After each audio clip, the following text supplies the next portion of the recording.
Assalamualaikum warahmatullahi wabarakatuh.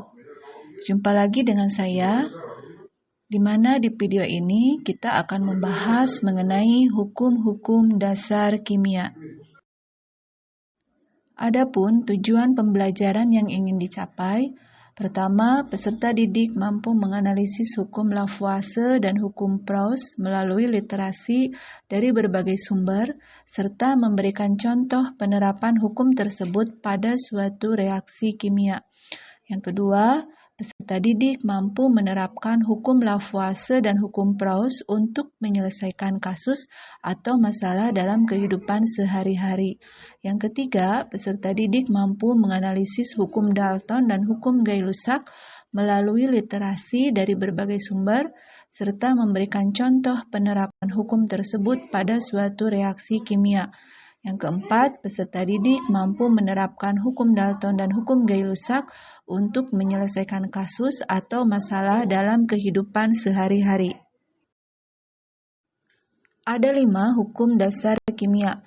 Yang pertama ada hukum Lavoisier, yang kedua ada hukum Proust, yang ketiga ada hukum Dalton, yang keempat ada hukum Gay-Lussac, dan yang kelima hukum Avogadro.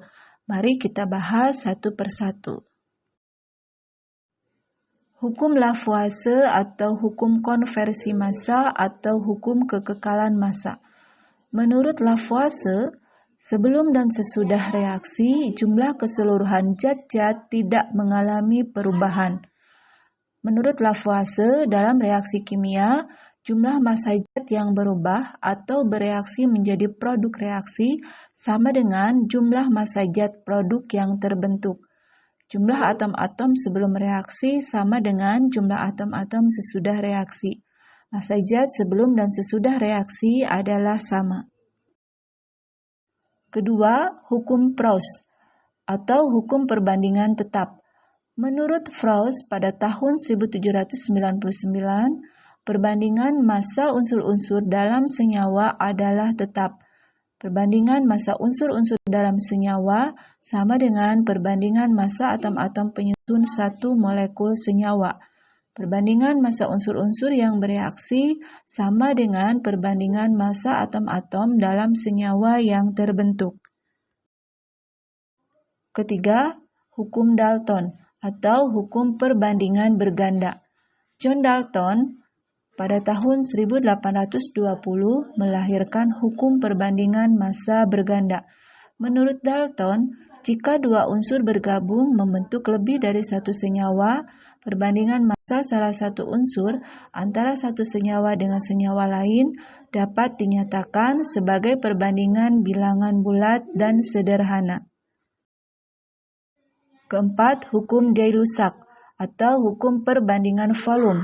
Gay-Lussac pada tahun 1800 melahirkan hukum perbandingan volume. Menurut Gay-Lussac, pada suhu dan tekanan yang sama, volume gas-gas yang terlibat dalam reaksi kimia berbanding sebagai bilangan bulat dan sederhana.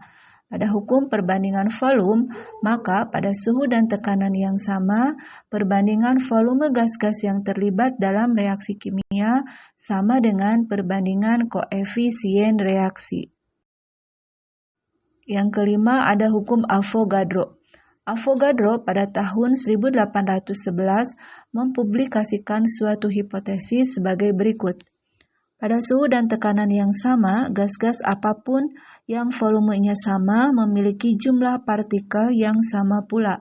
Dalam reaksi kimia, banyaknya partikel-partikel yang terlibat dalam reaksi dinyatakan dengan koefisien reaksi. Oleh karena itu, hukum Avogadro dapat dijabarkan sebagai berikut. Pada suhu dan tekanan yang sama, perbandingan jumlah partikel sama dengan perbandingan koefisien gas-gas yang terlibat dalam reaksi kimia. Demikianlah pemaparan mengenai hukum-hukum dasar kimia. Untuk contoh soal dan latihan soal dapat kalian lihat pada buku paket halaman 89. Terima kasih. Wassalamualaikum warahmatullahi wabarakatuh.